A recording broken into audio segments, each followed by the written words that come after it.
Dermot Doyle is an award-winning filmmaker, writer, director, and producer. I first met Dermot almost 20 years ago when I responded to an ad he had posted in the Irish Film Centre, looking for an actor to play the lead role in a film called Hill 16.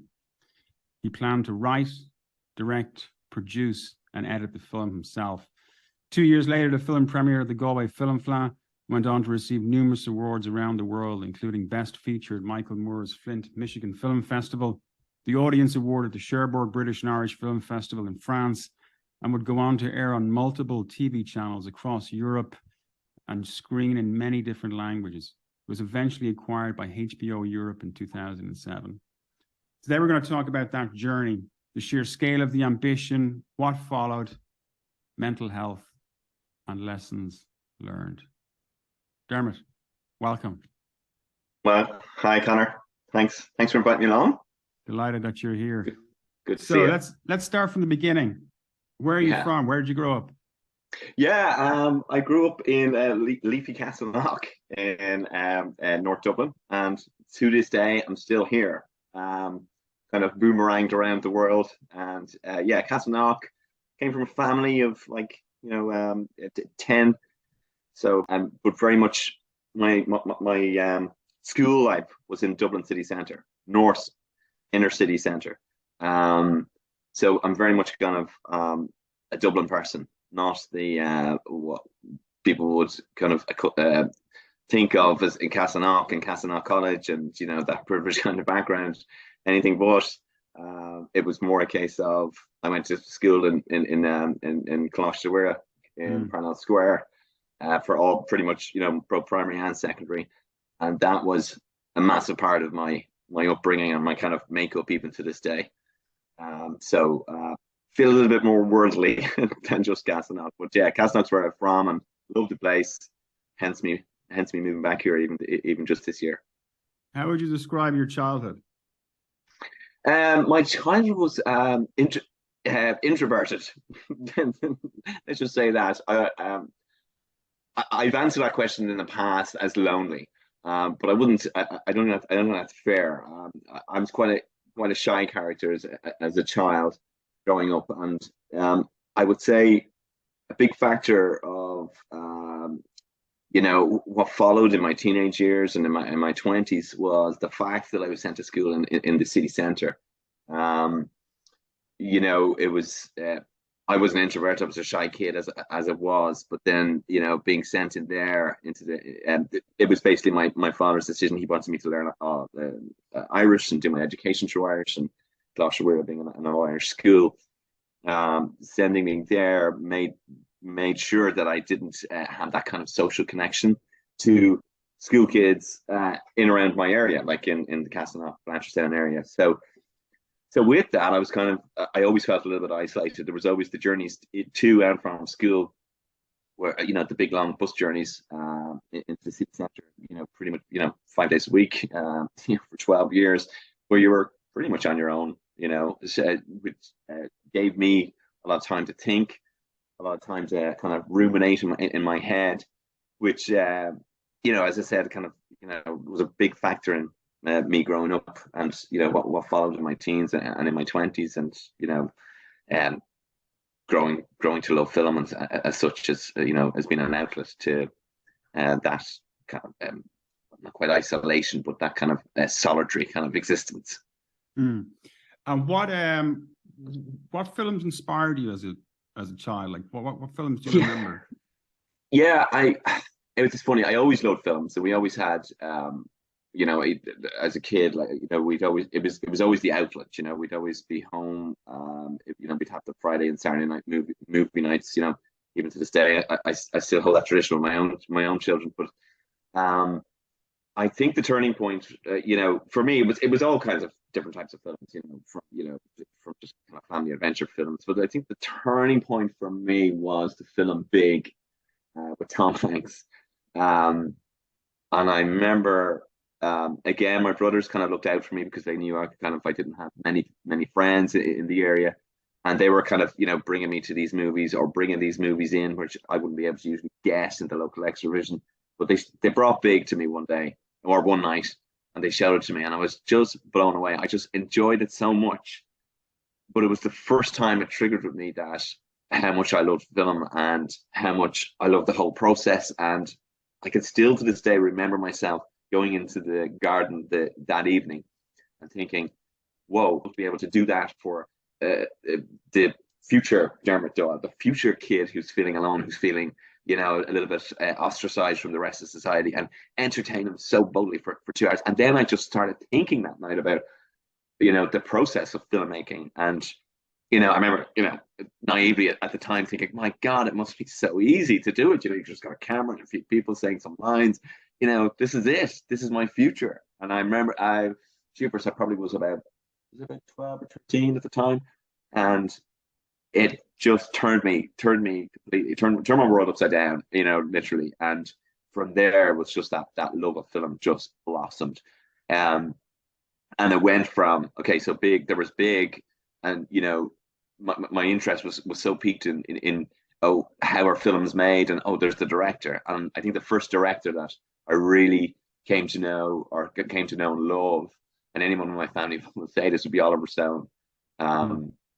Based on the fact where and I shouldn't have at the time, I was probably only about 13. What I remember seeing Platoon, and I remember being blown away by everything from the story, from the music, the cinematography, everything. And I was just starting. I didn't know it at the time, but I was starting to love all those art forms that come together to make, for me, film the greatest art form that there is. And I was like, who's responsible for this? Like who did this? And then Oliver Stone was the guy, and I got obsessed with Oliver Stone. So he was my first kind of obsessive. There was a period where Arnold Schwarzenegger was a bit of a hero too, and I just loved his action movies and his kind of, you know, bravado and stuff like that. I did. There was a period there where Arnold Schwarzenegger movies were big on me, but I suppose from a filmmaking point of view, and it was kind of leading me in towards that kind of filmmaking passion.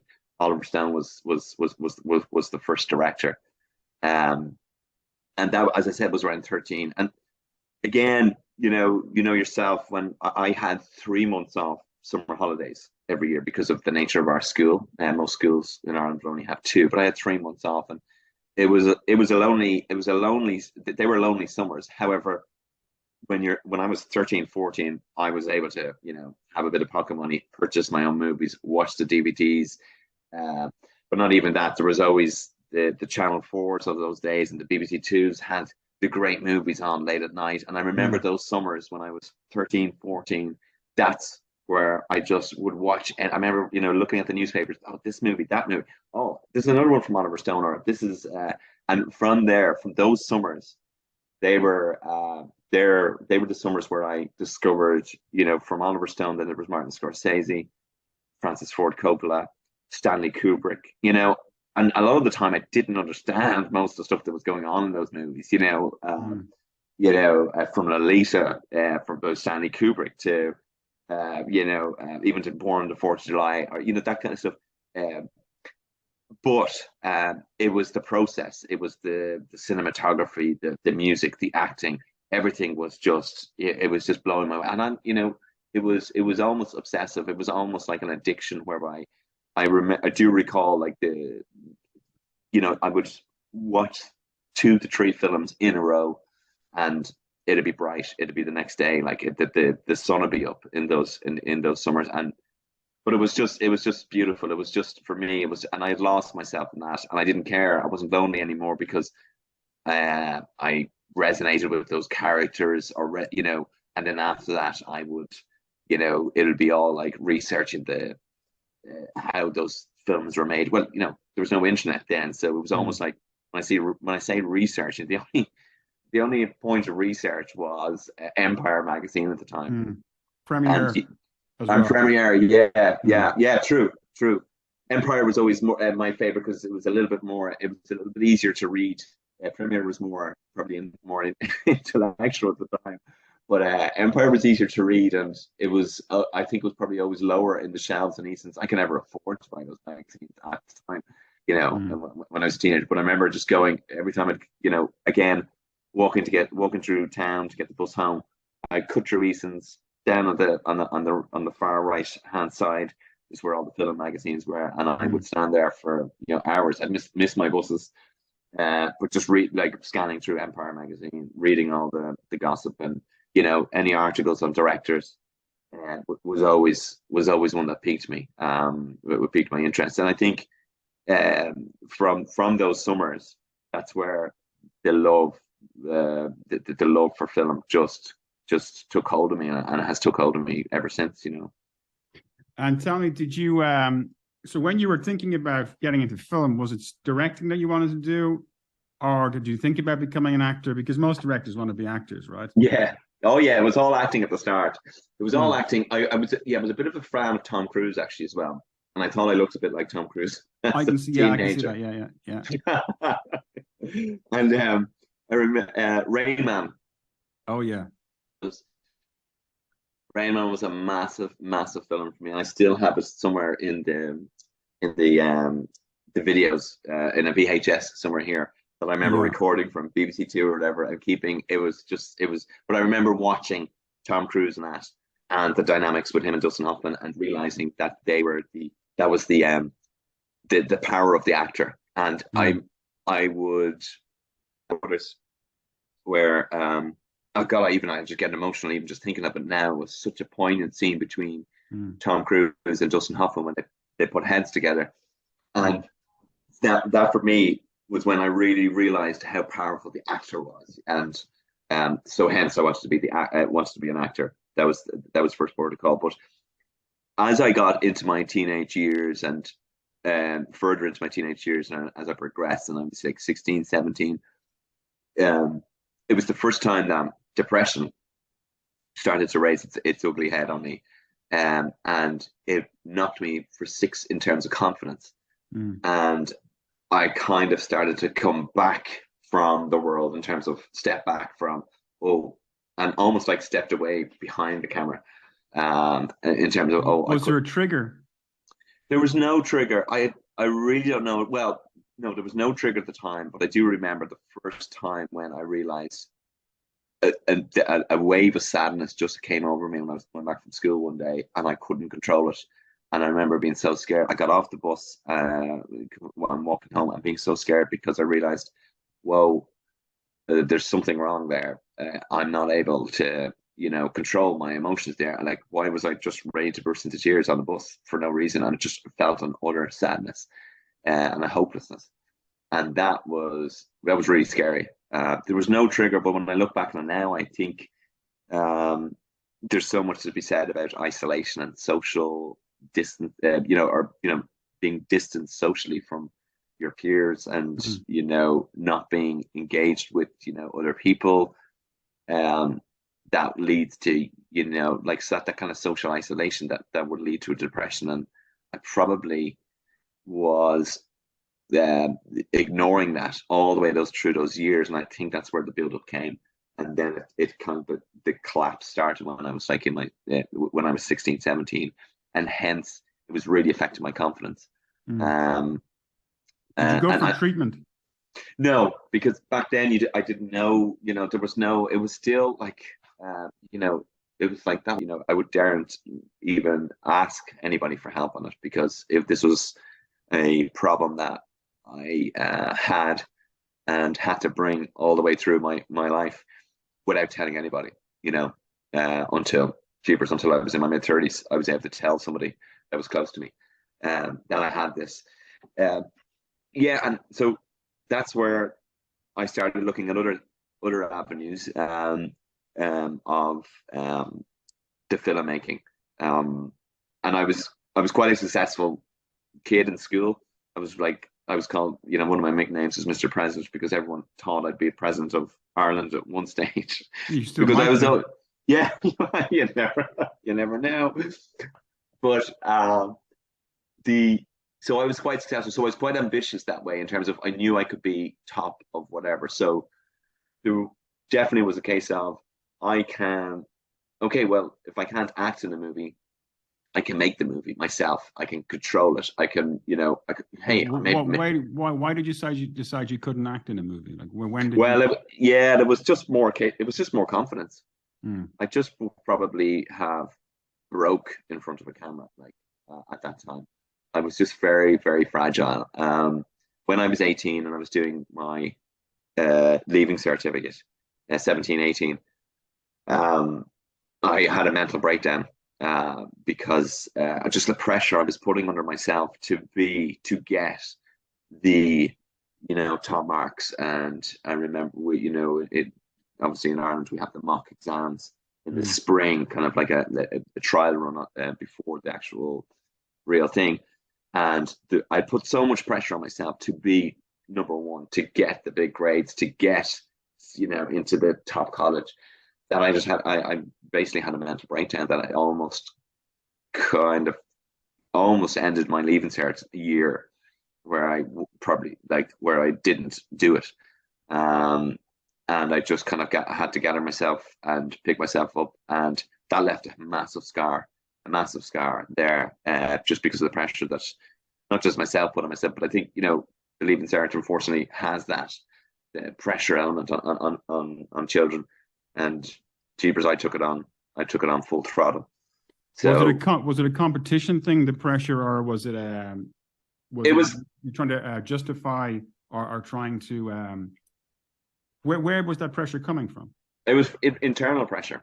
Internal pressure. Like again, at the end of the day, I'm socially isolated. I'm build myself up to be this, number one in school, but at home I'm number nothing, because I was so isolated from everybody. And hey, I'm in a big family, but a lot of the time I was in my room, or just kind of that'd be my weekend. I'd come home, go to the room, whereas other kids were out, teenage discos, all that kind of stuff. So for me, it was like, well, if I can't have anything at home, if I can't have this character or this, ego, let's just say, at home, I built up this ego of this guy who was in the class, who was top of the class, and he had to come out at the end of that leaving cert with the top marks. Otherwise, that structure, that egoic structure that I had created, would just collapse. Or would just be not collapse. It would just be seen for what it was. Like it was fake. So that when I think of it that way, I had that pressure, this kind of doing my best, or not doing my best, or getting the best, even though, and then that's what led to that's what led to that breakdown. I remember my mocks. Mock exams were just like there was just. Obviously, there's the trial run, but I remember saying, for me at that time, I had to get everything right. I had to know everything. This was it. Like there was no compromise here. It had to be a star. The world's just collapsing all around me there, and that's later that night, it was just a massive breakdown.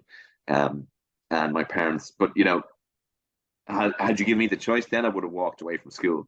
I don't know what I would have done. Taken a year out.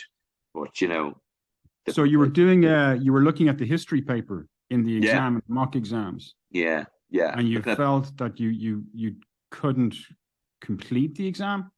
Yeah, couldn't. Well, it wasn't just that. It was just like, I'm going to fail this exam, or I'm going to be less than 60%. I'm going to get like that 55% mark. That's not me. That's not the ego, the personality that I built myself up to be. So this is chronic. This is like, I'm going to be seen for, I'm going to be a laughing stock. It was just everything. What does that look like? So when you say you're floored, what happened? It was just a case of, I can't remember anything. I couldn't remember anything. I went home. I couldn't remember anything. I was hysterical. I'm crying like crazy. My mom's wondering what's going on. I just couldn't. It was a bawling. I was a bawling wreck for that weekend. It was a Friday, Saturday, Sunday, and I couldn't. Shaking, shiver, couldn't sleep. It was a traumatic experience that I went through, and I can remember it still to this day. Like it scarred me all the way up into my 20s. I kept going back to, was that the point? Was that the tipping point that kind of ensured me a struggle all the way through my 20s and my early 30s, before I was able to resolve things. That was it was such a yeah, it was such a like a traumatic event for me, even though it was all self-inflicted. Mm. Um, it was something it took so long for. It was the elephant in the room. It took so long to kind of come to terms with. It was always there and lingering in the background. And when you reflect on it now, and it's over 20 years ago, can you see anything positive that came from it? Anything character forming? Anything, or was it just a total catastrophe? I definitely, I mean, I am who I am now, and I'm very positive, and um, a different personality to what I was back then. And I think, Jeepers, it's one of those things. I don't look back and regret anything, and I don't like everything has taught me. Yeah, everything that's happened in my life has taught me, and kind of formed who I am today. And I couldn't be happier. Without it, I don't think I'd be the person I am now. And I often get comments. I feel I'm a those kind of experiences when I went through that kind of the likes of the breakdown around the leaving cert, and the realization that I wasn't quite right with when the depression started to form.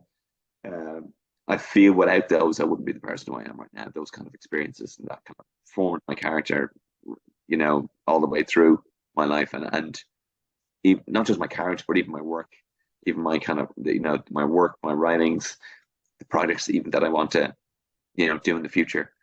There's all a fingerprint on them. There's all a thread. You saw them in Hill 16, even though Hill 16 was it's so a dark comedy. There's threads throughout all my work of that isolation and that lingering trauma that's there in certain characters in any of my writings and any of kind of my future writings. They're there. I look at my future projects. I can see them.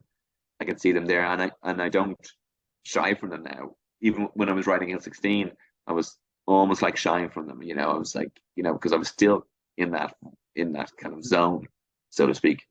But now I look back and hey, they formed so much of who I am and what I write about today. So my parents wouldn't have been more like aware of the stuff I was going through until into my early 20s, when my mother was more kind of savvy to what was going on. But yeah, for me, I'm alert to those things. I think about like um, they're such a huge fabric of who I am and my daily practices and all, and what I do. Mm. Um, um, so they're kind of they're always in my mind. Those kind of issues. So, and hey, my kids are always with me, so it's something that would be prevalent as they're growing up, and I want to kind of be able to uh, teach them as they get older of what I went through. So when and if or they go through it, or even their kids, they're aware of it too. It's not a case of I'm not looking on them silently from the sidelines and okay, they're all right. They're not going through what I went through. That's fine.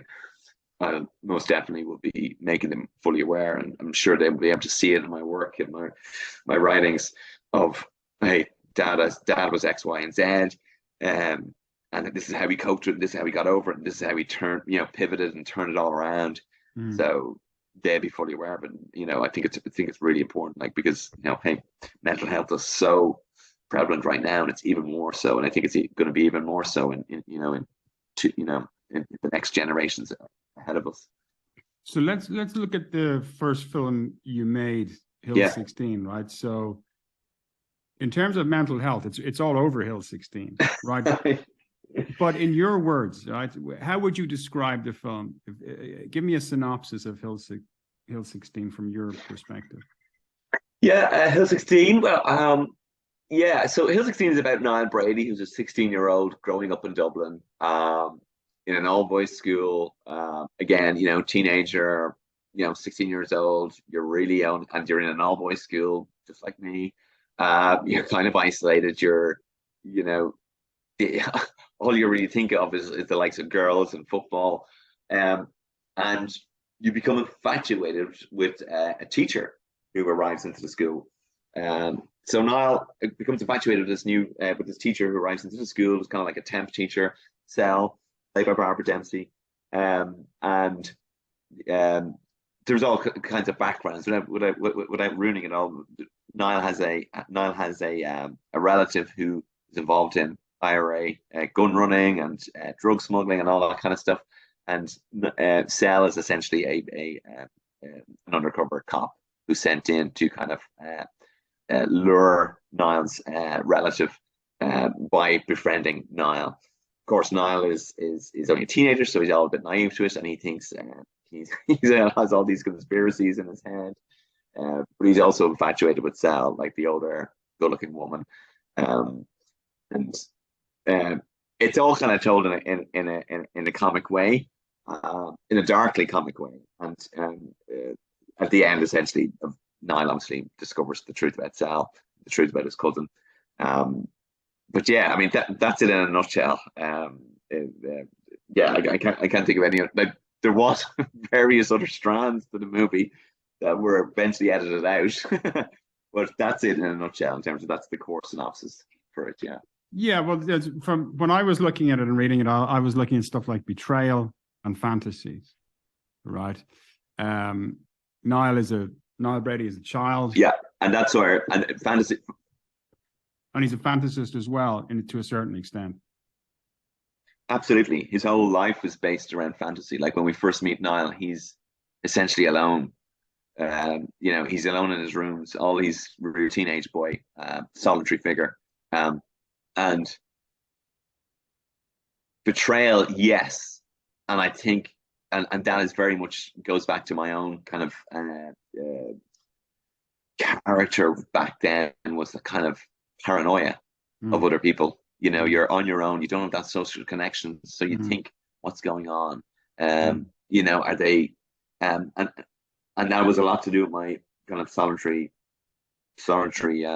existence as a teenager, being at home, seeing the other kids in the neighborhood going off to the teenage disco, and I'm stuck at home because I don't know who they are. I don't know, no friends essentially. I was a complete loner, and you're thinking, wow, what's going on? So and then the conspiracy theories, or not the conspiracy theories. Yeah, well, yeah, I suppose the conspiracy theories and the doubt and the fear of betrayal is all there, and that's all with Niall. Like he's constantly, once he gets the slightest hints that Sal in the movie might be having a relationship with his relative, he's completely, he completely goes berserk. He's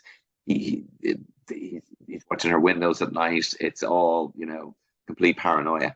And yeah, that would have been a huge factor, my own self. So hence you can see it kind of coming through on the page. The thing about it was, when I look back on it, is the ambition to do it, right?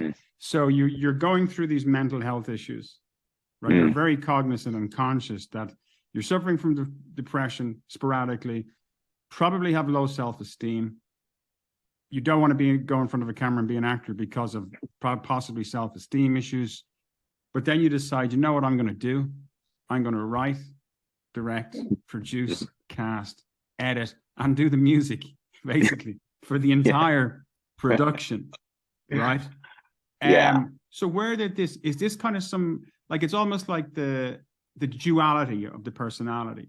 So you have this chronic depressive, and then this ambitious, bordering on narcissist who could probably, like a Kubrick-like narcissist who says, you know what I'm going to do? I'm going to do it to hell with everybody else. I'm going to do it on my own.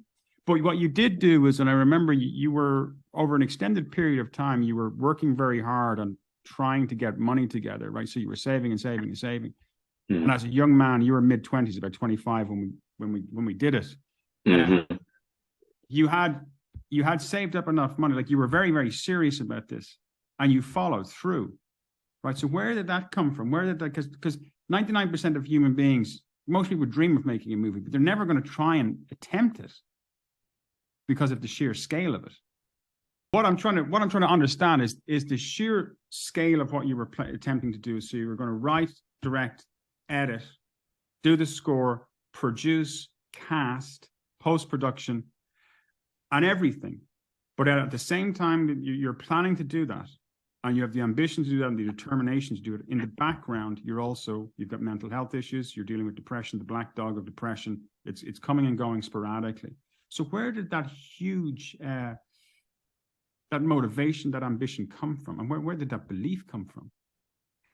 Yeah, well, when I was the head honcho in school, in terms of like, the number one in the class, all that kind of stuff, I wanted to do something. I was so in love with film. And don't forget, Quentin Tarantino was coming up. Like that was, there was the, era mid-90s. So, and Tarantino was had burst onto the scene then, and everybody, it was a magnificent part, because all the filmmakers that I was, idolized were all, guys from the 70s and 80s. And now Tarantino was the guy, like his like, it was like the Tarantino Renaissance. He came onto the scene, and I was like, that's it, I'm gonna make the movie. And people now, if you met anybody who was in my class back then, in school, when I was 16, 17, guys who I haven't seen since I left school in 1996, if you grabbed them and said, asked them about me, and like, oh, Dermot, yeah, he was just nuts about films. He was going to go and make the movie. He was going to go make this movie. So it was always in my head. I'd always said to people, I'm going to make this movie. Even back then when I was 16, 17. And now here I am, late teens, early 20s, alone again for most of the week. And my only outlet back then was the kind of like part-time jobs that I had as a student, that I was, just for, to keep me going through college, because I was with people, and I was able to, have a laugh and all that kind of stuff. So, yeah, so Trinity, that was when it got really bad. I just really didn't like the place. I wasn't turning up to tutorials. Again, my confidence was being knocked, because I'm going from, the hero in the class, and now I'm on a level playing field, and there's guys and girls in the class with me who are way more intelligent than me. So I'm going backwards. But I'm still always clutching to that mantra that I was the guy who was going to make the movie. So again, still, movies were still my outlet. My part-time job throughout college was in the cinemas in Blanchardstown. Again, and I would go to see every film there. As being able to see all the movies that came through.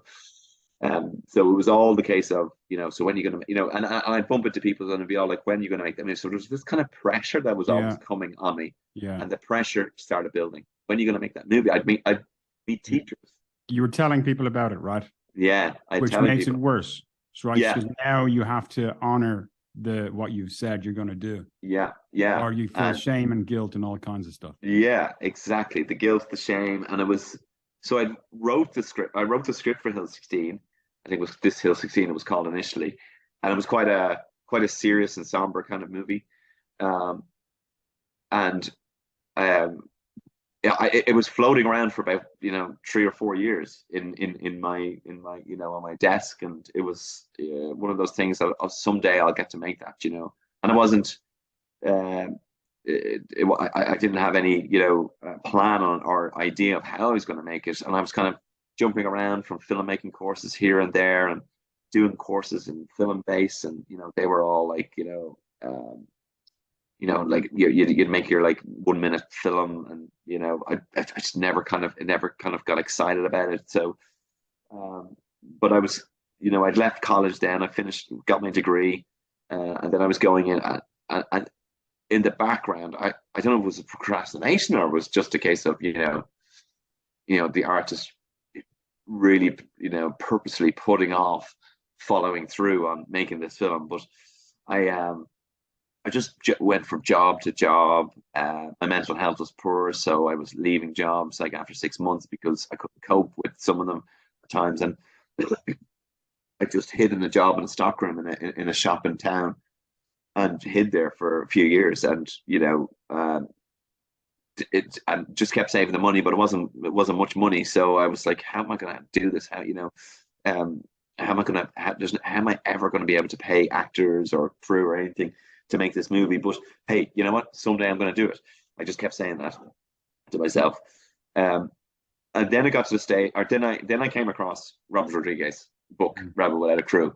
Mariachi, yeah, didn't he make Yeah, mariachi? yeah, Mariachi, and how he did it. And again, there was, as I said, Tarantino was coming, was the new kid on the block at the time. But he was, even this is even past Pulp Fiction, but um, there was a connection obviously between Tarantino and Rodriguez, and everybody, you'd be, reading your Empire magazines. It's like, wow, this guy, Robert Rodriguez, look what he's done. He's made a movie out of nothing. And so I went, bought Rebel, and I remember seeing that picture of Robert Rodriguez on the front of Rebel Without a Crew, and he's just one guy sitting there, or one guy there, and he's just got his camera, and his, the steady cam essentially. And just that image, I can still see it to this day going, wow. So I read that book in one night, I remember, and thinking, this is it. This is it. Now, not that I went out the next day and started going to make it scene, but it started the planning process for the film. Now, it was another 2 years, I think, before I actually made it. But the reason I made it, the reason I said, that's it. I remember just getting fed up with meeting people or dodging people because I was so ashamed that I hadn't done the movie that I told people I was doing. And I just said, that's it. I'm head down. I'm going to make this movie, and I'm going to, I had enough money. I had a friend. She was going to lend me some money to kind of purchase the camera. I was just going to go out there and do it, and nothing was going to stop me. And I remember people couldn't, in my family, who knew I was such an introvert. And then all of a sudden here, I'm ringing actors. I'm talking to actors on phones. I'm, ringing and booking, community centers to hold auditions. They thought I was crazy. They thought, oh my God, but he's doing it. He's actually, this is the start of it. What's, they couldn't stop me. And that was the start of it. And I knew once I started making those phone calls, oh my God, I've got to follow through now for sure, So the script, tidied up the script. It was still, hey, I didn't have any kind of formal learning on filmmaking. No formal learning, apart from the odd kind of, I had editing class, weekend classes on how to edit, a movie, or, how to, operate a camera. And back then, the digital age of cameras was only really starting. It was still a case of, it was almost like, the poor man in the film base. It was like, oh, hey, this is how you make a movie. And if you want, you can learn how to, do it digitally. But now it's completely different. But so back then it was a case of, well, this is the only way I'm going to do it. I'm never going to be able to make it. Even though Robert Rodriguez made El Mariachi through film, I thought to myself, I'm not going to be able to do that. I'm not going to be able to get, get all those reels and post them off, get them, it's just not possible. I just don't have the cash for that. Let's go the digital route. I can't remember what it was. It was obviously the Danish digital film movement at the time was really kicking off then. And it was obviously something probably I read in Empire that triggered in me. Okay, I can do what Robert Rodriguez do, but I can do it digitally. And by doing it digitally, I'll be able to, shoot to my heart's content and edit it and all that kind of stuff, So, yeah, so that's where as I said, I still to this day remember sitting in my parents' converted garage, making those phone calls to the actors, thinking, oh my God, I'm doing this and nothing's going to stop me. And I remember, I had a long-term girlfriend at the time, and thought, she's not going to see me for 6 to 9 months, but I don't care. I'm doing this. I'm going to follow through. I'm going to make this movie and prove myself and stop. I'd be able to stop those people from asking me again that I did that, And there was kind of, I don't know, it was a paranoia on me that people were kind of sniggering at the fact that, oh, Jesus, you said that's the guy who's, said he was going to make a movie, and it's almost 10 years and he hasn't made that movie. So for me, it was a case of, I got to just do this. It's now or never. So can you remember? So I remember where we started, and basically you commandeered your mother's house, right? And you banished them to another room, and your mother were very kindly. They were incredibly patient. Yeah. And they were incredibly accommodating. And I even looking back now, I think, my God, your poor mother, how did she give her house up for 3 months. How did you convince them to do that? I know. And your sister as well. Your sister was banished to her room. Yeah, there was a lot of people who got, like the whole family, and a lot of my brothers and sisters had moved out by then. But yeah, my parents were there. I think they thought we got to let him do this. You know, and I think when they saw the camera coming in and they saw you, Conor, coming in, and you know, Barbara, who was known to the family beforehand, you know, Barbara who played Sal, I think they realized this shit is real. Like, you know, he's actually doing this. You know, the lights, and I converted my old bedroom into the actual bedroom, Niall Brady's bedroom. I just went, I was lucky. Now, I was very lucky that my parents were doing a lot of traveling to the States at the time. So I think there was a period where they were away for 2 to 3 weeks. And because my sister who lived over in New Jersey at the time had just had a kid, so they were going over and helping, which was great. So they were like, "Hey, you look after, knock yourself out. You look after, you know, film whatever you want." So I was lucky. The timing was perfect. I was able to use the house and, you know, bring loads of actors in for some of the big family scenes in those times, which is really cool. Yeah, they were very, very accommodating. And I think when they came back, but I do remember my mother coming back at one stage from being away for a few days. And I was up, this is my, I had not slept the night before because I was trying to prep for a scene or a day of filming with yourself, Conor. I remember it was the day where we were filming all those nifty little scenes of Conor or of Niall in the bedroom, and, you know, pulling out his porn from underneath, and I had all these, you know, I was trying to figure out. I was essentially trying to dress the bedroom back to how it looked like when I was a teenager. So film posters of, you know, music artists, all that kind of stuff.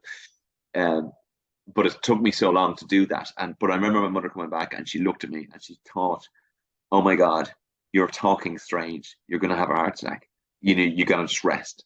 You got to ring those actors and cancel what you're doing tomorrow, go to bed and start filming the day after." And I remember having to do that because I thought it was cheapers. Yeah, like I was almost like slurring my speech. I was right. So then my mom realized, okay, he's so dedicated to this. I'm just going to let him do it. Just keep on going. And I, in fairness, like I was a bit cheeky. I kept on saying to him, "I've only got 1 more week of shooting. I've only got 1 more week of shooting." I planned to film it and be complete in like 3 weeks. But I think we started filming. We started filming in November, and then we finished just 19th of March. We finished filming. Now I know we did some reshoots then later after that, but the 19th of March is still a day that I celebrate because I remember just being so happy when we were filming that time up by the bridge up here in Castleknock, and just being, God, we did it. I did it. I filmed the whole. I got that film. It's all in the can. Like I've, you know, it's in the can in 20 digital tapes, DV cam tapes. But yeah, so yeah, like I mean, it got to the stage where my parents, like my father was even a guard, and, you know, an extra. Like they were all helping out. You know, eventually they realized I was doing it. I was going out. I had these actors when they saw you guys in the room. They gave us that room. So almost like technically it was the green room where we'd come in, we'd rehearse, you know, do our rehearsals for the next day. And yeah, I was very, very lucky. I mean, the area, like the movie was about my childhood, so it was very easy for me, like all the locations, all those things, to realize these were the locations. You know, the canal that we used down in the Royal Canal, the schools, the fields, you know, the bridges where Niall is with his girlfriend, you know, that kind of stuff. All those kind of areas they were so familiar to me. They were in my head as I was writing them, so it just made sense to actually get on film and do everything there. Even though, I mean, my neighbors, even to this day, still remember me being up on the roof, the extension of with a camera and lights at like 11:30 at night. You know, so you know, it's almost going to end history on my parents' road. But as you went through it, I remember you getting more and more ambitious, right? And the scale getting bigger and bigger and bigger. So at the start in November, just basically me, you, a camera in your bedroom. Yeah. But by the end, you're renting buses, you took over a school. Right? Yeah. Remember, Yeah. you took over a school, you had Yeah. people playing football. You had Yeah. like teams of people playing football. You had all kinds of, and you were providing food and catering, I think, of at the time. And Yeah. it had just grown and grown and snowballed and snowballs. And it's as if your confidence as we Yeah. went through it, Absolutely. and you just kept going. And then you rented Yeah. out one of those things where you put the car on them. You put the Yeah. car, and we were driving around Dublin, and you're The low- with the camera. The low loader, is that what it's The called? low loader. Yeah. Yeah. Yeah. So as you went through it, and I suppose the lesson here for anybody that's thinking about making films or is just put one foot in front of the other. Like Yeah, once you absolutely. you did hire a sound person, because obviously sound Yeah. is critical. Yeah. But there was you, camera, some lights, actors, and Yeah. and that was pretty much it. Yeah. So it comes to March. Mm. You don't have any mental health episodes during that 4 or 5 month period. No. Meaning you're not feeling depressed at all. You're not feeling down.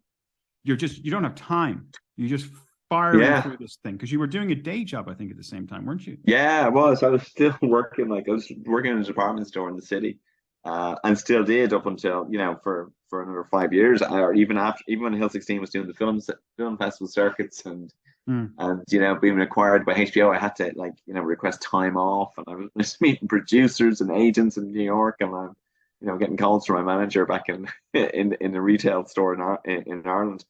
So- when you come back. So let's get to that piece, right? But first of all, let's talk about, you have the 20 digital tapes. Yeah. Right. Now it was when the work starts as well. Yeah. Right? Yeah, big time. Yeah. So you built a studio in essentially your bedroom. Yeah. And you got the technology, and you put it into your bedroom, and you crafted this studio to edit. Uh-huh. Yeah. Talk me through that. Yeah, it was the case, and that was the most enjoyable part of Hill 16 for me, was editing it and bringing it all together. Just quickly going back to how the scale kind of went up. It was a case of, and it worked on. It helped in making my confidence go up. Was looking at the script in its entirety, and almost like ticking and circling all the scenes that I knew I could get away. Let's just say, there's about 360 shots or scenes out of that script, and 160 of them, for instance, are scenes that I knew it's just me and you. We could film them. We have our props. Boom, boom, boom, and I got them. As I went, I could get, because I knew the bigger ones, the scenes where the guys playing football in the yard. That was the process I adopted and I approached with the whole script. And it's probably what led to me becoming a project manager in a different later life. But I was able to look at the smaller things, the quick wins, get these in and build them up and build them up and build them up and get them in the can. And then I needed those scenes to complement those. I needed the bigger scenes to complement those small niftier scenes, which I knew I'd be able to cut really well and make it look like a real movie, even though I was filming with a digital camera. So it was the same then when I came to the editing point, the post-production, essentially. So I was like, okay, here we go. Load it all up, bring them all in, start loading all the footage, and let's start looking at the scenes that were easy enough to cut. But you're essentially self-taught, Dermot, right? So had you any editing experience before you sat down in this makeshift editing suite? Where did you learn? What was the process of learning how to edit? Yeah, well, this is 20 years ago. I did, it was the best course, the only good course I did in the film center at the time. Film center's obviously a lot different now. Was a weekend course in film editing on Apple computers, like Final Cut Pro. And it was absolutely brilliant. It was so hands-on. It was only a weekend course, and that taught me how to edit movies. And still to this day, it was so well done. I can't remember the name of the guy or the girl who trained us, but so hands-on. And that's where I learned it. And I was able to. So that was one of my purchases. I bought an Apple Mac, bought the Final Cut Pro, set up the studio in my bedroom, and off I went. I started, and I had just reams and reams of foolscap pages beside me with notes of all the different scenes. And as I was going through the scenes and I was looking at the script, I was formulating, putting the movie together, and again going through that process of where's the quick wins and kind of placing them all in the timeline. Where are the quick wins in terms of these shots are good, and then as I would go, and this is where I had the luxury. I have the camera there in the room myself, and I'd like, oh, I didn't get an establishing shot, or oh, geez, I didn't get this shot. So I would often, I went through a process then as I was editing of setting up a little kind of almost a studio. So if I got the close shot of Niall, opening the door, or a shot of the motorway, essentially, I grab my camera, off I go, get that shot, bring it back into the studio, boom, it's in. Because they're the kind of things you don't have the luxury to do when you're just making a movie on your own. When you're actually on set, like it's when you've got actors there at a bus stop, in November afternoon, you can't say, oh well, stay there guys, I'm just going to go over and take a shot on the motorway. You do it like 3 months later when you're on your own and you can go ahead and do it yourself. And if I was to ask you a question, I mean, so here's what I'm thinking, right, from I suppose a psychological perspective, right? All your life you're growing up, you spend a lot of your time in your childhood on your own. The idea of doing a project like this on your own kind of makes sense. Yeah, right. Absolutely. In a way, because it just seems almost, yeah, well, of course he's going to do it on his own. He spent his entire life alone. Well, why would it be any different? Like now, So anyway, let's get to so you how long did you spend in post-production editing it? Super. I think it was definitely over a year to edit it.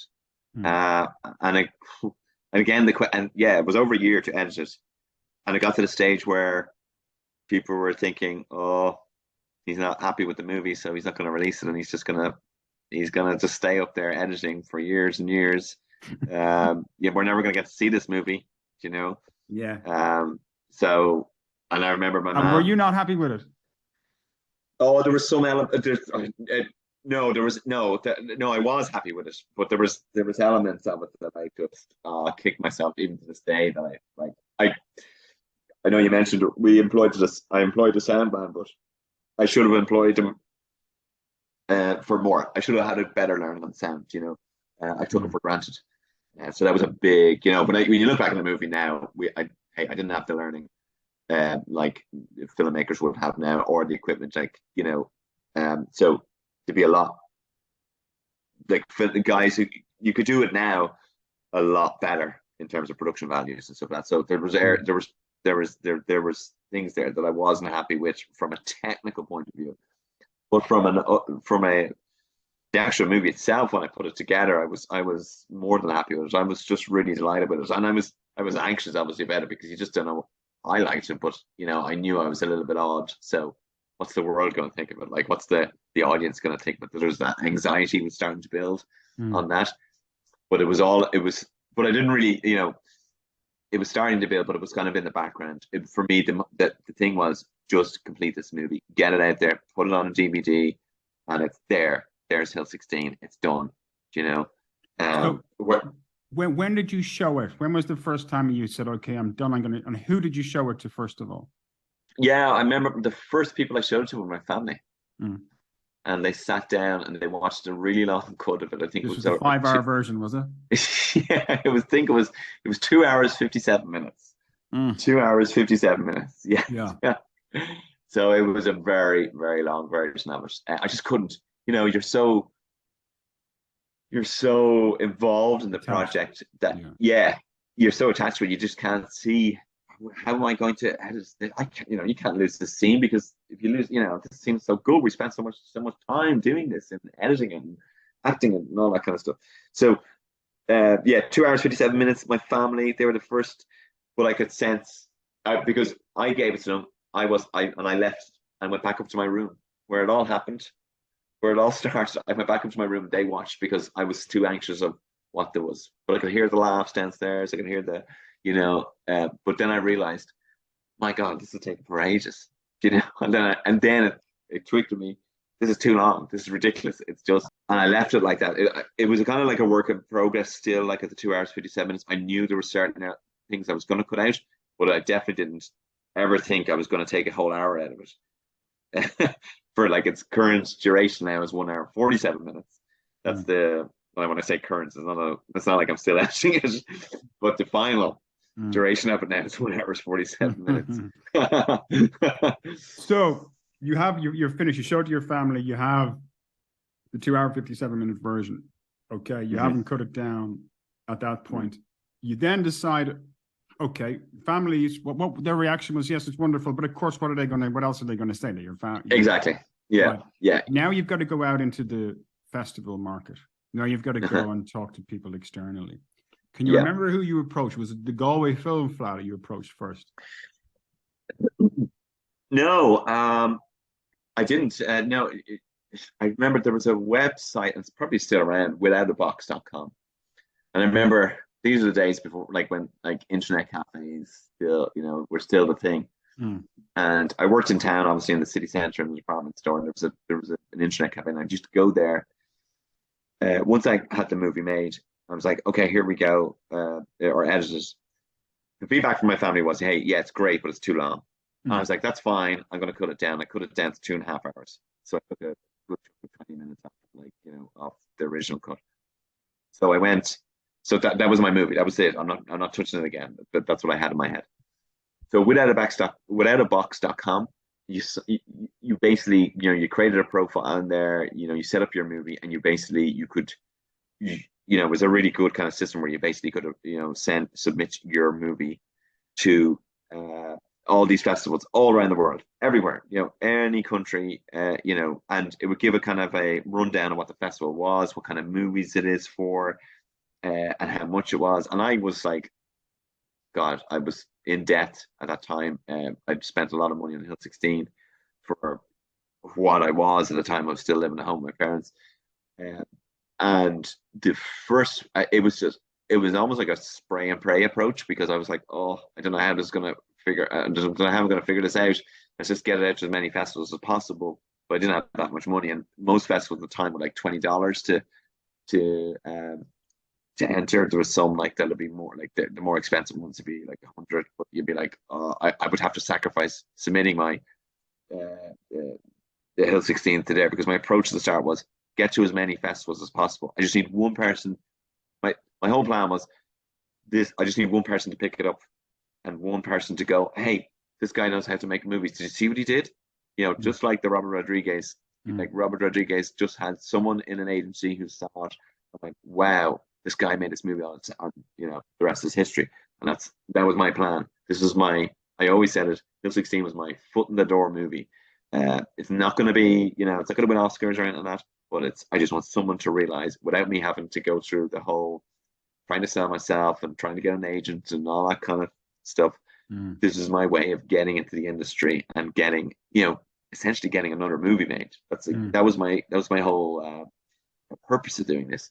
I wanted to make another movie. I wanted to be a filmmaker, and this is my way of doing it. So get to as many film festivals. Someone, rather than just put all my eggs in one basket, and probably go to a more renowned film festival. Of course, I was like flying for the likes of, well, not quite Sundance, but there would have been bigger festivals that I was trying to get into, like independent film festivals. And I would throw that, but you wouldn't hear back from them. So you're like, oh, whatever. And it was just a case of, and there was silence then for a few months after all those, and I started to think, oh God, this is a disaster, And then a few kind of came back, and it was a case of, hey, yeah, look, listen, your film's been shortlisted. It's going to be, showing in the festival. And these were all festivals in the United States mainly. And I think it's I always put it down to maybe perhaps the Irish connection, and perhaps people love the fact that it's an Irish thing. Maybe they thought I was related to Rodney Doyle because because of the name, and it's a Dublin kind of dark comedy. But the American film festivals were the first that started coming back and saying, hey, yeah, your film's been shortlisted. And that for me was a win, because that's all I wanted. I just wanted, yes, just please somebody be in that audience who's a scout, or who's you know, a producer who's got lots of money and wants to, you know, who's got money and burning a hole in his pocket and wants to make a movie. And hey, this is the guy who's going to make my next movie. That's essentially what I was wishing for. So they built up, and it got, you know, shown in the Flint, Michigan Film Festival was the first film festival that showed in over in the States. And I was like, wow, Flint, you know, Flint, Michigan, how bizarre is that? Like, you know, Michael Moore, all that kind of stuff. Michael Moore's festival. Yeah, it is. Yeah, well, like he's from Flint, Michigan, and he is involved in it, and they were so good. The film festival organizers there. I remember they sending over the program to me and showing that, you know, where we had placed, and you know, I put this whole marketing and PR package together, essentially like stills from the movie.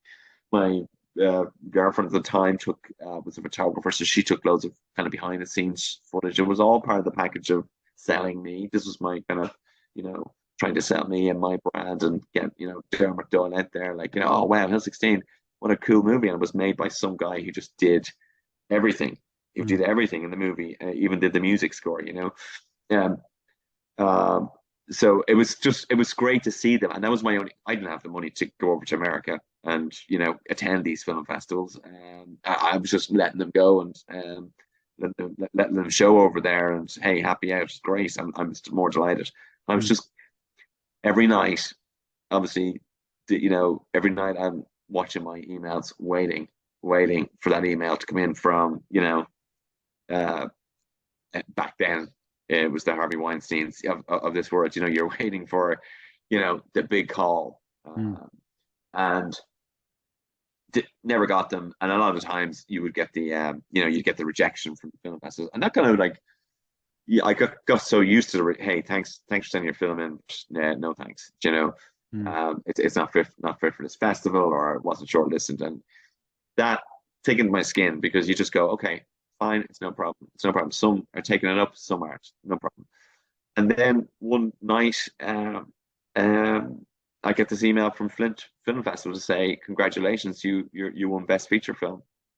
And I still remember my moment. I still remember that was just the best moment ever. I know we won a lot of more film festivals after that, but just the first one, and to know like that, wow, that movie that I made, you know, all by myself actually won. And everybody like who had been on that journey with me was just like, wow, we can't believe that, you know, we can't believe it won. And then within the space of a few weeks, then it picked up a few more awards, and I thought this was it, you know. And it's funny because there was a momentum behind it then. Somebody in New Line Cinema who were just doing, who were just kind of pushing Lord of the Rings out there at the time, got in touch with me. Hey, send in your movie. We've heard lots about it. And I just thought, oh my God, this is it. This is the moment. So this is just Peter Jackson's New Line Cinema. Yeah, well, like Lord of the Rings is like at that time, and you must be thinking like, so you're getting a call from their offices, basically an email or something. Yeah. So they've heard something somewhere. Yeah, essentially, like, and I was a scout through New Line distribution, and they were like, hey, you know, can you send us the movie? We've heard lots about it, you know. And there's obviously these guys have their ears to the ground when it comes to film festivals and Indian films that could be potentially successful, that would be probably very cheap to acquire. But I just thought, hey, New Line could distribute this around the world, and this could be my way in, and it'll stop me having to send stuff to film festivals. And this, you know, this is it. New Line didn't happen, but they were so nice about it. You know, they came back, which not quite constructive criticism, but it came back with a, hey, listen, well done. You know, this is really good. It's not for us. We wouldn't be able to distribute it, you know, from in the cinemas. And I went, hey, that's fine. This is great. You know, the fact that they were actually took notice, and the fact that they took notice meant that the film was making headlines in the film festival circuit without me knowing it, because I'm not over in the States. And this is all purely based on, but not just the States. There's a few film festivals over in Australia as well that it's shown, and in Canada as well. So yeah, so it was just, and it was funny because it was getting a lot of legs, also in Britain. Edinburgh Film Festival, the Edinburgh International Film Festival, which we won Best Feature for. And there, it's not the other Edinburgh Film. It's an independent feature film festival, and we won Best Feature Film there. It was just really good, but I was really disheartened the fact that there was no Irish festivals coming. Until one day, I got the call from Galway Film Festival, from somebody in the Galway Film Festival. She was the I forget her name now, but she was essentially the programmer for Galway Film Festival, and she was like, "I've been searching for your film for months now, and I eventually got it. Can we show it? Can we headline it in Galway Film Festival?" And I was like, they were searching for a Hill 16 for months, like back in those days. They had no way to contact you because there was no internet back then, right? Yeah, well, pretty much. Like there was internet, but it wasn't 2004, 2005. But I mean, yeah. It wasn't to the scale now where you could just basically find me in 3 minutes. And it was a case of, I've posted out, post out the DVD, give us a look at it. They hadn't seen it, but they were like, they had heard all about this Irish movie over in New York, over in New Hampshire, in Ellensburg, Washington, winning all these festivals. And they're like, what the heck? Can we be the first Irish film festival to show it? So I was just delighted. I was like, this is great. So I sent it to them, but then there was a silence for a few days from Galway Film Festival. And they came back eventually and said, we loved it. Can we show it? It's going to be great. This is going to be the talk of the festival this year. And this for me was just amazing. I was just blown away by it all, and that was just Galway Film Festival was the big one in Ireland for me. But at that time, it was the biggest. It is probably the most prestigious, most important film festival.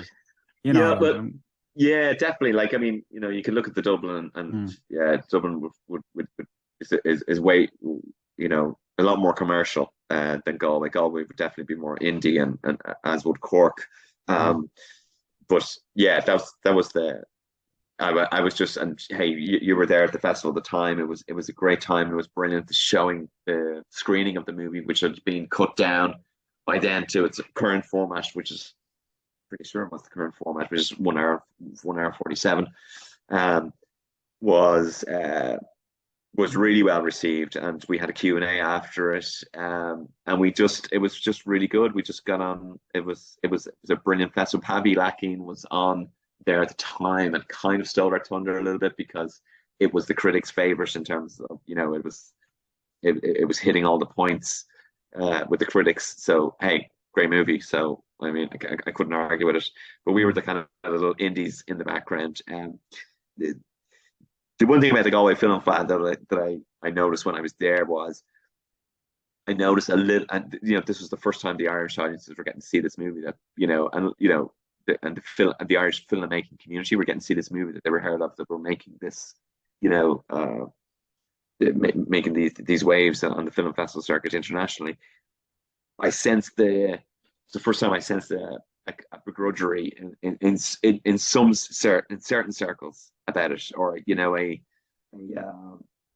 that Irish kind of begrudgery of, oh, who does he think he is? Oh, I bet you he didn't really make it on his own. Oh, they're claiming it was only made for 20 or whatever amount of money it was, 20,000. I think that was our claim. There's no way. There was definitely a bigger budget behind this, which kind of was a little bit of a deflating factor for me. I was surprised. I didn't get that in any other film festival that I'd gone to. I was able to jump on planes and go to a few film festivals in Europe. Taormina was a big one, and then Cherbourg obviously was perhaps the one I enjoyed most, because of the audience reaction there. It was an international audience. It was the British and Irish Film Festival in Cherbourg, France, and that was the most enjoyable because we sat with the audience and had dinner with them. They listening to the audience talk about the movie and what they loved about it, and we got the audience award for best feature. Then it was for me, still to this day, it makes me smile. It was such a great way to have the film received. Do you think there's something cross-culturally that's happening, right? So you have essentially teenagers and young people in France absolutely, United yeah, States that are watching, and they're getting this window or this insight into yeah, teenage life in abs- Ireland. That's whereas it may not be as exciting for an Irish viewer, but for a French or a North American, like, wow, this is really interesting, and look at the similarities between yeah. their lives and so on. Maybe that has something to do with Could the do, yeah. connection it made with the audience in places like that. Absolutely. Yeah, I think so. And it's definitely because I still remember to this day the teenagers who were with us, the French teenagers who were with us on that table that night. That's what they've said. They were like, "That's our life. That's our life." Niall Brady is that's me. I'm Niall Brady. And Mm. I thought to myself, "Wow, this is why it's got this kind of pull factor because it resonates with teenagers." Mm. Across across the globe essentially. So yeah, it was great, really good. So after that, then, right? So you're showing at the Galway Film Festival. Everything is going really, really well. Was there any opportunities that came as a result? Any concrete opportunities to make a next feature? What happened? And Yeah, well, we were winning all the festivals. We were winning all the festivals. We were winning lots of festivals. But there was no offers coming through. Uh, there was a few people who, there was a few people in RT who I met, and they kind of brought me under their wing, kind of discussed potential projects in the future that I could do for them. I suppose, and then there was one or two producers whose doors I were opened, and I didn't walk through them, and that probably was my biggest regret. so there was a couple of At the producers time. that had Yeah, reached out to you, and the door was open. They were saying, "Come meet us," and you didn't yeah. walk through the door. I didn't walk through the door. I don't know if it was an arrogance or if it was a fear. I still don't know what it was. I think it's more down to a fear and also a naivety. I was still like, hey, there's mature 26-year-olds, but I was an immature 26-year-old. I thought there was a naivety where I thought, hey, it's okay. All these offers are still going to come. So when there was the momentum behind it, I was thinking, it's fine. Like if I don't go and meet this producer, I'll go meet the other guy. Yeah, but the other guy never came. Mm, mm, So mm, I mm. remember to this day, I still remember. I can't remember the name of the producer right now, but he had an office near Temple Bar. He had produced The Mighty Quinn. He had seen the movie. He'd seen Hill 16. He loved it. And I stood at his office door. Oh no, I was walking past his office door. He'd asked me to see the concept of my next script, and I left it into his office, with a secretary, and he was at the desk, and he was like, "Oh, Dermot, you're Dermot Doyle. Will you come in? Will you stay there and come in to me?" I looked at him and I said, "Well, I've got to go back to work right now." Uh, he was on a call all the time, and he was like, "Will you just wait 5 minutes and then come in to me?" So I'm just got to go to work right now, because I was on my lunch break at work, and I could see it in his face. He thought, "But I've got you don't want to come in and talk to me. You want to go back to work." And I remember that moment when I said bye to him. I said bye to that opportunity. Mm, mm. Not that it was an arrogance on that guy's point of view, but he just thought, "Oh, okay, fair enough. You've got other things those are more important. That's okay." Uh, Mm. and I remember walking back down Temple Bar that day, back towards the department store where I worked, thinking I'd blown that, blew it. Because he was a producer who did well. I think The Mighty Quinn was the name of the movie he was in, or not that he was in, but he produced. But anyway, he was an up and coming at the time. He had done really well, and he was going to produce more movies then. And I just walked away. There was one or two others that I was close to um, getting deals with, but they just fell through in the last minute. And then the email stopped coming, and the phone calls stopped. Mm. And because there's only a certain amount of time that fire burns, and then it comes off, and then you're Because back it's to a square one. conveyor belt, right? So Yeah, you're hot absolutely. for you have a short window, then Mm. another movie comes along, and then the big budget movies and all kinds of commercial movies and then it's another year, next year's film festivals, and everybody's planning for next year. And within Yeah, 18 months, it's pretty much gone. That Yeah. is the lesson. I suppose that's one of the lessons that we would want to talk about, is to really push, right? When you're at that moment, and to be embraced and to be open and to talk to as many people as possible.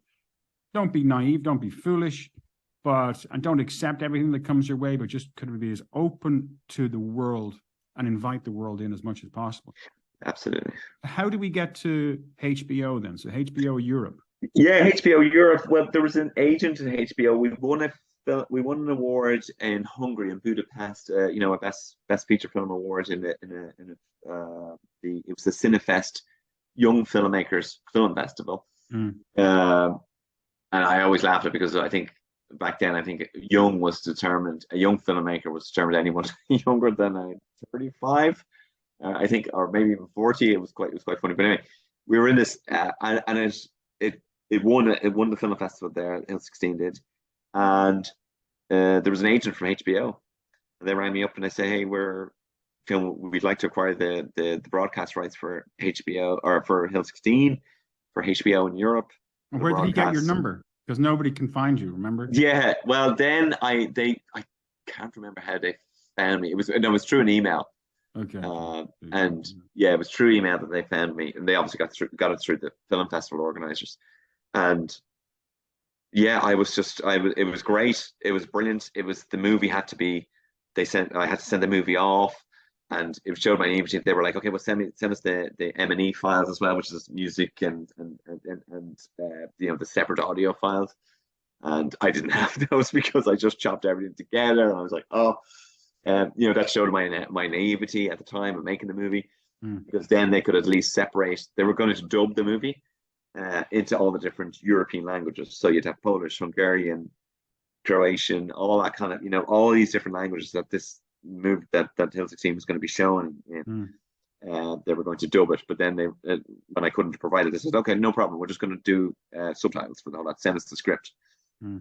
So I sent the script over, etc., or the dialogue track from it all, and they went, and it aired they renamed the movie in certain areas, in certain zones, Secrets and Lies, I think. I know that's the famous English movie, but Secrets and Lies, they renamed it over there because it made more sense. Secrets rather than Hill 16, which I have no resonations to people in Central and Eastern Europe. But yeah, traveling in that area of the world at the time a lot myself, I'd often see Hill 16 coming up on festivals, showing up like 2 o'clock in the morning and stuff like that. But it was great to see there's my movie with the Polish subtitles or whatever, and it's still showing like 10, 15 minutes or 15 years later.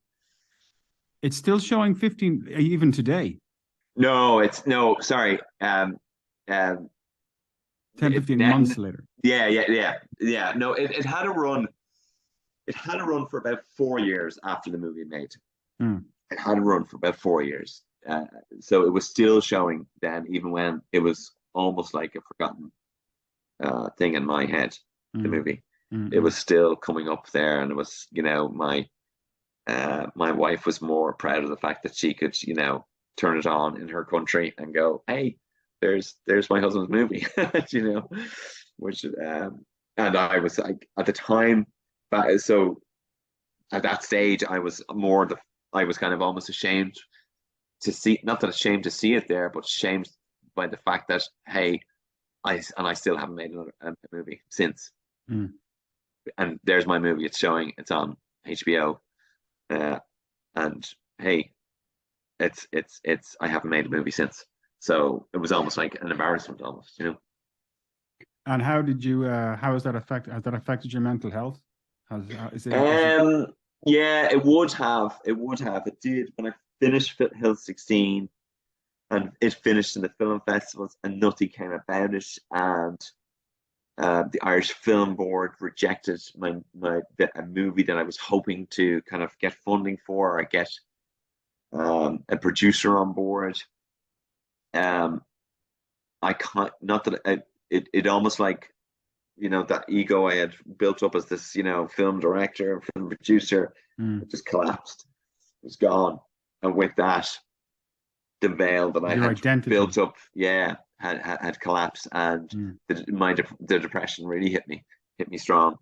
And I would have been kind of coming towards my late 20s then at that stage. And the depression really came back stronger than ever then. And that's when I started to, look in all kinds of ways,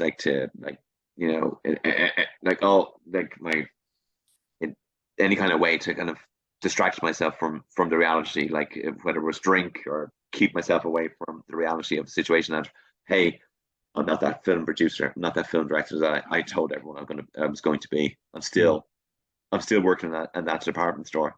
My film is done, it's gone. So you're working in a department store. You've got films showing at HBO in Europe that you made essentially, 2 years ago, and you're in a department store. Yeah. Were you planning your next feature? Had you written your next feature at this stage? You'd written a few, I think, hadn't you? Like you had. Yeah, I had. Yeah. You ride that roller coaster, and you come down the other side. Mm-hmm. And where do you land when you come down the other side? Yeah, it's just like it's just a complete and utter breakdown of personality. Breakdown of personality. The depression really hit me hard and strong there. There's certain medications I could get for the depression, and I was hitting the drink, but silently hitting the drink. My days would involve me coming back from the department store and just drinking a bottle of wine, or 6 cans of beer, pretty much every day, and then just sleeping. But it was all masked. It was all a case of, and I was still writing at the time, I was still writing projects and planning my next feature. But I think the final kind of kick that I got was a kick down the hill was when the film board rejected. I'd made this. The film board brought me in, and they were like, "Hey, this Hill 16, it's just fantastic what you've done. What do you want to do next?" And I was so hopeful. It was almost like, "Hey, I'm in." That's the way I thought. Like I was naively thinking, "This is it. I'm in. What do I want to do next?" Hey, which script? Take your pick, because I had a load of different projects lined up at the time, not quite scripts, but projects, kind of treatments, etc.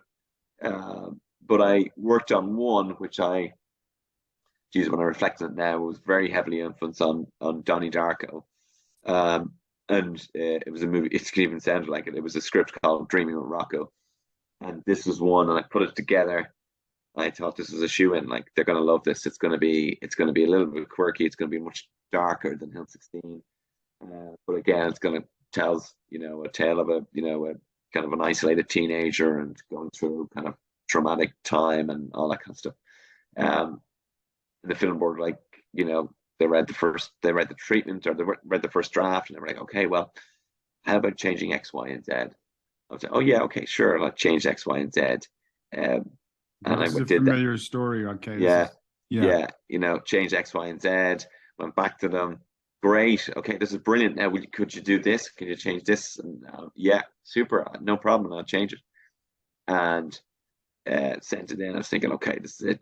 Getting ready. I'm getting ready. This is it. I'm ready to get that call. And so the whole thing was, they're going to line up a producer for me.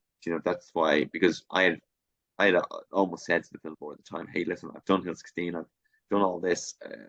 How can I get on the ladder? What's going on?" Like, and he says, "Don't worry, we can set you up with a producer who's willing to back you." So I was just waiting for that producer's call, whether she or he would ring me and just go, "Hey, we love the script. Let's go." That's what I thought would happen at the time, but it just never happened. There was the final script that went in, and then I got a letter from the film board to say, "Hey, thanks, but no thanks. It's not one for us." And I was devastated. Like, that's a familiar story, and that happens to a lot of filmmakers. Yeah, most filmmakers only make 1 or 2 films. It takes to have an extensive career. But the interest that and the momentum was gained in the United States. Yeah. Yes, yeah, yeah. And I had an agent in the United States. A guy had seen my movie in New York, in a festival in New York, and he had seen it, and he did his absolute utmost um, to get me the next gig.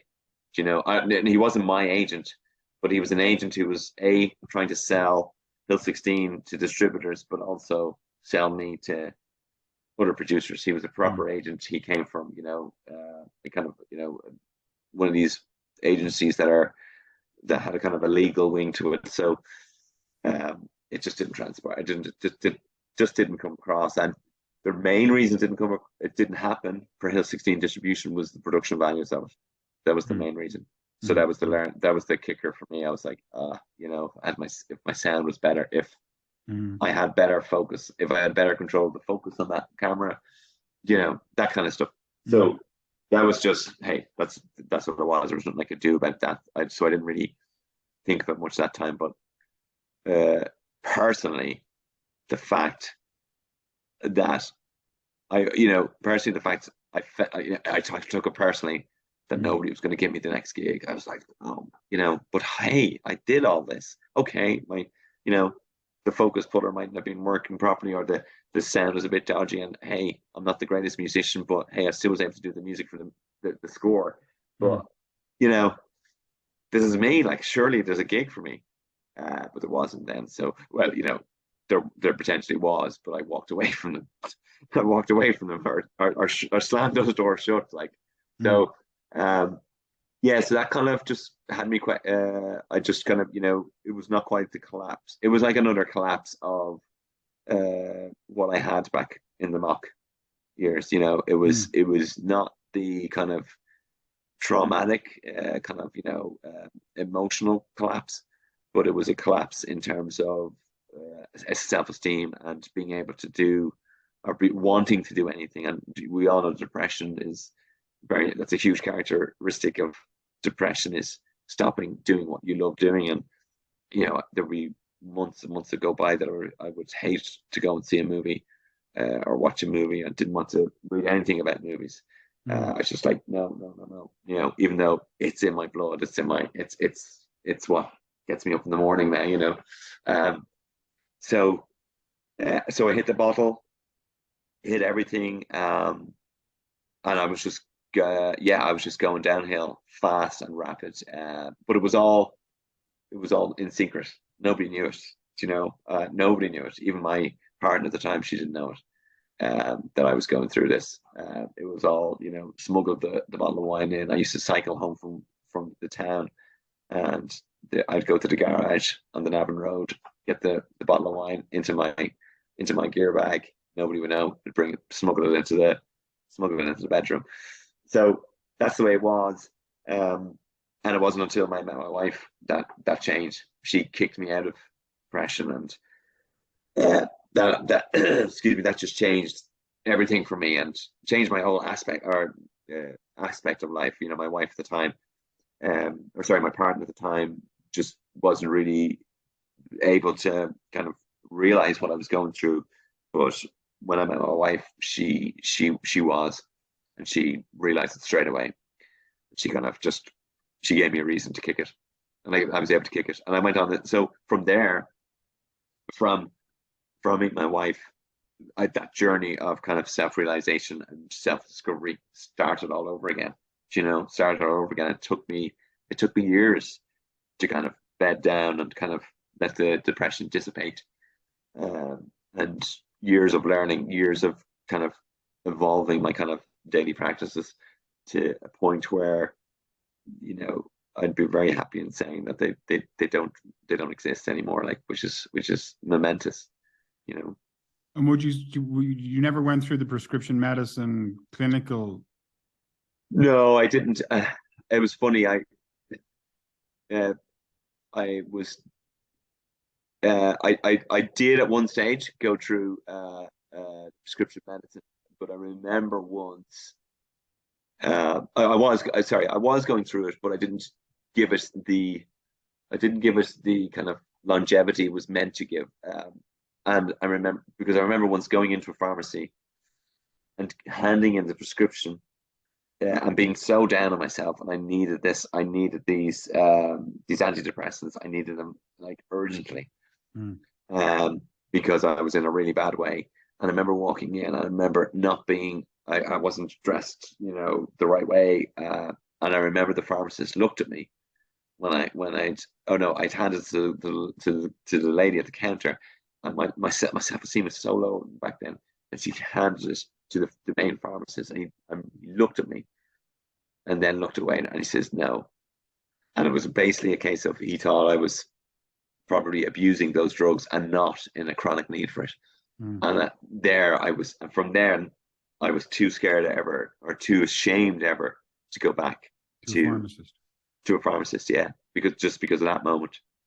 And I was on the prescription, and they worked, and I did counseling, even though I couldn't really afford it, and that worked as well. In part, it was actually when I was with my wife. She was one who got me onto the counseling, but it was so expensive. I couldn't really afford it. €50 an hour. It was just like at that time, it was €50 an hour. I couldn't afford it, and I was like, well, this is great, but I can't do it. It was great at opening up the wounds. It was great at talking about the traumas and all that kind of stuff. But I just I stepped away from it, and being with my wife, then she was able to put me through it. But that was the initial stage of us being together, and our relationship blossomed to that extent that I didn't need it. Then for years then after that. So you were able to manage the mental health whilst you were married. Now it was still there. Like, don't get me wrong, it was still there, kind of lurking, as the black dog would still sometimes show. But it was only until after my son was born, 2013, I was on a spiritual journey, so to speak, a kind of spiritual journey of self-discovery, not religious, but kind of more, knowing, being more self-aware. And something, it was funny. It was I was feeding my son with the milk. He was on, and I couldn't move on the couch. And I remember being in a kind of like, the depression was kind of hovering there all the time. And again, it was hovering back a lot to the fact that, hey, I still haven't made a second movie. And that was always kind of just there, and kind of, nudging my confidence all the time.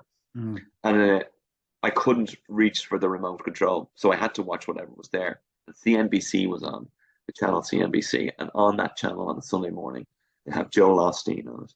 Joel Osteen is a huge, massive evangelical preacher, a Christian evangelical, but he's very much he has a positive. It's almost like without Tony Robbins, without the snake oil. It's all about positivity and switching your life over and looking at things in a positive way, and what you're saying to yourself. It's all about like the psychological aspects of things. Now, he draws on stuff from the Bible and brings it all into it, but I normally wouldn't look at that thing, and the Bible element I always discard. But there was something amazing he said in that sermon, because I couldn't change the channel, that blew me away, that just triggered me in thinking. It's all about how I think of things, it's all about how I approach things, and I can almost hypnotize myself into making a situation that I feel is bad into a good thing. So it was almost like I turned the tables on my mind. My mind had, since my teenage years, been telling me bad things. I was able to turn the tables based on what that guy Joel Osteen had said. And from then I looked more into Joel Osteen, and realized it's Southern, it's Dallas, Texas. It's you can imagine it's Christian evangelical. And I'm not into Christian evangelicalism or anything like that, or the Bible, but it was his message of positivity and the psychological aspects of what he teaches and preaches that blew me away, and that led me to the likes of Eckhart Tolle and Wayne Dyer, Adi Ashanti. It led me down to a road of meditation. I enrolled in trained in transcendental meditation in 2019. I've been doing that ever since. That is absolutely the most powerful thing that's ever happened to me from a psychological point of view. That is in my routine now. And I religiously would listen to Joel Osteen's messages of hope, like his messages of positivity and hope. And almost like I went through a period, and then my daughter was born in 2016. I went through a period where I'd listen to Joel Osteen in the morning, going to work, and I listened to him in the afternoon on my lunch, and I listened to him on the way home. And it's almost like a hypnosis, a positivity hypnosis, almost to the fact that my wife would say to me like, you know, you're almost like him in terms of how you approach things and how you're so positive about everything now. And that's just the way I see things now and look on, you know, things ever since. So 2016 was the big turning point when I just felt and turned the tables on my depression, put it to bed in one way. I've been through a few things since, obviously, but that has kind of not quite reawoken that stuff, but kind of, you know, being a bit harsh on me psychologically, but having that learning of that positivity and cultivated it, I'm able to tackle stuff that's been a bit traumatic for me in the last 12 to 18 months, but has got me on the other side, looking positive, looking ahead, positive. And as I say to my team at work right now, is bright and bushy tailed for the future, you know, just, and excited about the future, excited about my new projects, excited about new filmmaking ventures, new writing ventures. Will you go and do it again on your own if you have to? I will. Yes, I will when time allows. If I have to. But my mindset is now that there are other people out there who want to go on that journey. Collaborate. Yeah, collaborate and go on that journey. And it's a case of, back then I was just like, well, you know, tunnel vision. I'm going to do this myself anyway, so I'm going to get it done. But now I'm not afraid. Now I've learned so much now. Now I'm not afraid to ask for help, to go out there and, you know, almost like sell myself to the extent where you know, hey, I could do, let's do this, guys. Let me, you know, I can direct. Here's the script. I can direct this. Let's go. You know, tell me who I need to ring. You go and ring this producer. I'll go ring that producer. Let's, you know, get out there. Just about getting in the game again. And that's, you know, that's what I'm excited for. In the past, I would have almost vomited with anxiety, but now I'm excited about it. I'm excited to go out and do it now. And if it's a case of like my next project, if it's a case of it comes from a novel that I've written, so written but not published. But if it's a case of it that it just gets published as a novel, then so be it. You know, I'm back. The thirst for the art form has never been bigger in me. So that's the big draw. And that's what I'm so excited about. Like, so excited about the future, like, in that way.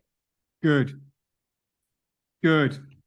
Dermot Doyle, thank you very much. It's been fantastic hearing about your journey.